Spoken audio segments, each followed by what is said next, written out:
Bonjour à tous, je m'appelle Nicolas Aveline, je travaille à l'Institut français de la vigne et du vin à Bordeaux et je vais vous parler du projet Biobot, un projet qui avait pour but d'étudier l'utilisation du biocontrôle pour lutter contre la pourriture grise de la vigne.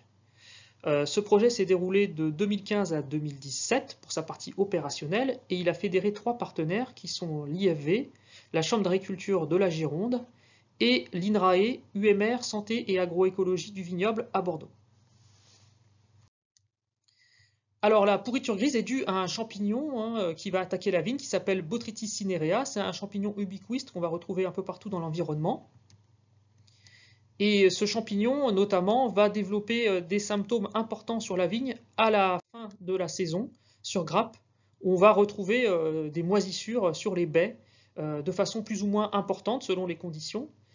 Et ces développements de champignons botrytis en fait, vont avoir des conséquences sur le rendement, donc on va perdre bien sûr en quantité de vendange, et surtout aussi sur la qualité de la vendange, puisque le champignon va générer des mauvais goûts, mais aussi dégrader certaines molécules, notamment celles qui jouent sur la couleur. Et ce, même pour des taux faibles d'attaque de maladies, un peu de botrytis dans la vendange peut avoir vraiment des conséquences importantes sur la qualité organoleptique.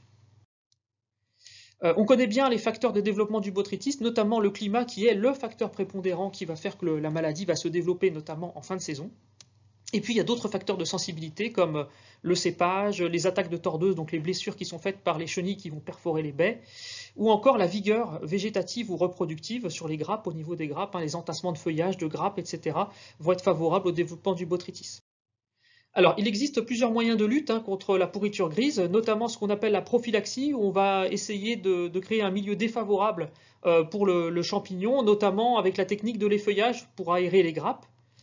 On utilise aussi la lutte chimique, donc on a recours à des molécules de synthèse, généralement 1 ou 2 traitements dans la saison, plutôt 1 maintenant, qui va se dérouler soit à la floraison, soit à la fermeture de la grappe. Et on va, hélas, se confronter à des problématiques qui sont reprises dans le plan éco-phyto, classique sur les produits phytosanitaires, donc les profils toxicologiques et écotoxicologiques qui ne sont pas favorables. On va générer aussi généralement des résidus dans la vendange ou dans le vin, donc ce sont des molécules assez traçantes. Et enfin, on peut avoir des possibilités de résistance et de contournement du botrytis à ces molécules. D'où l'intérêt d'aller chercher des nouvelles façons de protéger la vigne pour éviter tous ces problèmes liés aux molécules de synthèse. Alors depuis 2014, on a maintenant la solution des produits dits de biocontrôle, qui sont des produits moins dangereux pour l'environnement et la santé et d'origine naturelle. Actuellement, on a une quinzaine de produits qui sont homologués contre la pourriture grise en vigne.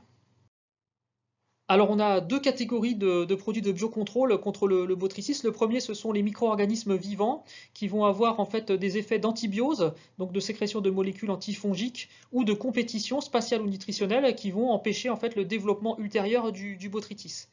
Une deuxième catégorie, ce sont les substances naturelles, donc composées d'extraits de minéraux, de plantes, etc., qui ont plutôt des effets directs fongicides ou de stimulation des défenses.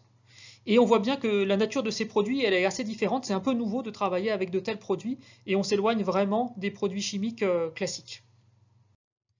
Et les objectifs du projet, notamment, c'était de pouvoir proposer aux viticulteurs des références, de l'aide pour savoir comment utiliser le biocontrôle dans ces programmes de protection contre le botrytis. Avec 3 grands types de questions. La première, c'est l'évaluation des produits de biocontrôle, quelles sont leurs efficacités et quelles sont les pistes de recherche qu'on peut développer. Quel mode d'emploi on peut préconiser, le positionnement, les stratégies, les facteurs éventuels de réussite. Et enfin, obtenir des références et des outils méthodologiques pour vraiment optimiser l'emploi du biocontrôle contre botrytis. Alors une grande partie du projet Biobot a consisté notamment au travail sur l'évaluation des efficacités des produits de biocontrôle contre le botrytis, notamment par l'intermédiaire de 2 grandes plateformes d'essais qui ont été suivies en Gironde par l'IFV et par la Chambre d'agriculture de la Gironde pendant 3 millésimes sur plutôt des cépages rouges, et en essayant d'être le plus adapté lors de nos traitements au mode d'action des produits. C'est-à-dire qu'on a traité sur la zone des grappes avec des volumes hectares assez élevés, et puis on a traité quand même de nombreuses fois dans la saison, notamment à la période de la floraison, de la fermeture et puis de la véraison, pour être sûr de ne pas oublier un moment où le biocontrôle aurait pu être efficace. Donc grâce à ces plateformes, nous avons obtenu de nombreux résultats d'efficacité pendant les 3 millésimes sur une quinzaine de produits, donc des produits déjà homologués et disponibles pour les viticulteurs, mais aussi des substances plus de recherche, notamment certaines bactéries issues de la collection de micro-organismes de l'INRA qui pourraient avoir des efficacités intéressantes contre le botrytis. Tous les résultats ont été compilés et diffusés aux professionnels, aux viticulteurs, lors de présentations spécifiques. Nous avons aussi travaillé sur le développement d'outils dans le projet Biobot, notamment un outil indicateur qui s'appelle l'indice de Ciliberti, qui permet de calculer un développement théorique du botrytis à partir des données météo quotidiennes que sont la température et l'hygrométrie. Et grâce à cet indice, on peut définir des périodes où le botrytis a le plus de chances de se développer et positionner à ce moment-là ces pics de développement, les produits de biocontrôle pour arriver au moment le plus judicieux pour contrôler le botrytis. Cet indice a été développé ensuite au niveau informatique pour qu'il soit calculé automatiquement sous l'interface Epicure Web qui est développée par l'IFV et notamment dans le cadre de l'association UMT7 qui associe l'INRA et l'IFV sur la thématique de la réduction des intrants ici à Bordeaux. Et donc, au niveau du site web d'Epicure, on peut définir un point et une date théorique de véraison. Et l'indice de Ciliberti est calculé quotidiennement de façon automatique. Et on peut ainsi accéder à cet indice. Alors, un autre outil qui a été mis en place pendant le projet Biobot, c'est l'utilisation de la mise en culture des capuchons floraux et des débris de grappes. En fait, c'est l'extension d'une méthodologie qui existait à l'INRA. Et l'objectif, en fait, c'était de déterminer le taux de présence du botrytis sur les grappes, mais pendant la saison végétative. Donc ce test se fait à partir de prélèvements sur les grappes au vignoble.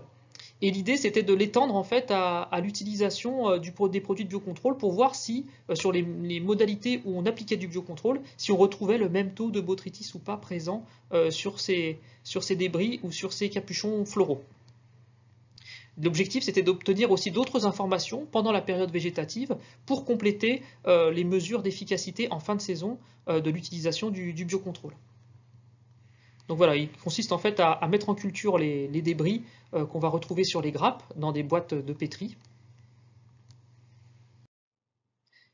Voilà donc après à quoi ressemblent les boîtes de pétri lorsqu'on met en culture donc, les débris. Et on va déterminer de façon avec une lecture visuelle sous loupe binoculaire le développement du botrytis. Le projet Biobot a permis de contribuer à différents enjeux d'éco-phyto, notamment la connaissance, l'information sur les produits de biocontrôle contre le botrytis envers les techniciens et les viticulteurs pour les aider à mieux comprendre et à mieux appréhender ces produits-là pour les adopter dans leur programme de protection. De nombreuses réflexions aussi nous ont montré qu'il faut combiner les leviers, notamment la prophylaxie et le biocontrôle, pour arriver à des programmes qui évitent d'utiliser des produits phytosanitaires de synthèse. Enfin, beaucoup de travail a été fait sur la recherche et l'expérimentation pour trouver des nouveaux outils pour mieux caractériser et comprendre le biocontrôle, notamment contre Botrytis cinerea, et pouvoir apporter de meilleures informations pour les viticulteurs. Alors, de nombreuses communications ont été réalisées autour du projet Biobot, que ce soit pendant sa période opérationnelle qu'après.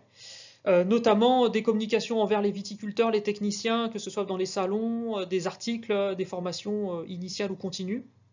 On a notamment une fiche sur le guide ACTA Biocontrôle depuis 2018 qui recense les produits et qui explique les résultats expérimentaux, et aussi un article scientifique qui a été rédigé par les collègues de l'INRA et qui a été présenté à Vienne en 2017.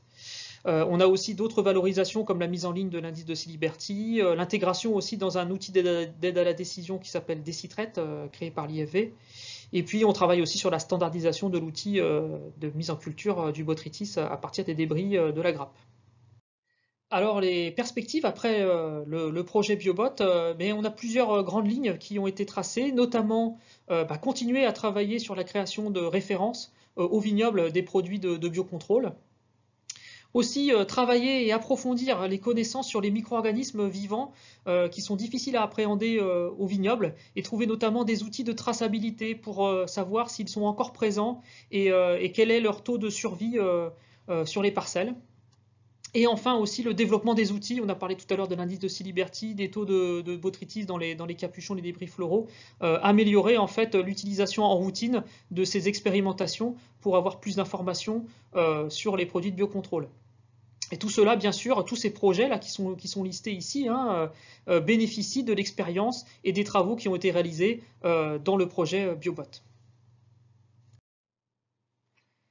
Voilà, merci beaucoup pour votre attention. J'en profite aussi pour faire un petit clin d'œil et remercier chaleureusement tous les collègues qui ont participé à ce projet Biobot et aussi les viticulteurs et les propriétés qui ont hébergé les essais pendant les 3 années. Nous remercions bien sûr aussi l'OFB pour son soutien financier et l'animation qui a été réalisée par l'équipe PSPE2. Merci beaucoup et bonne journée.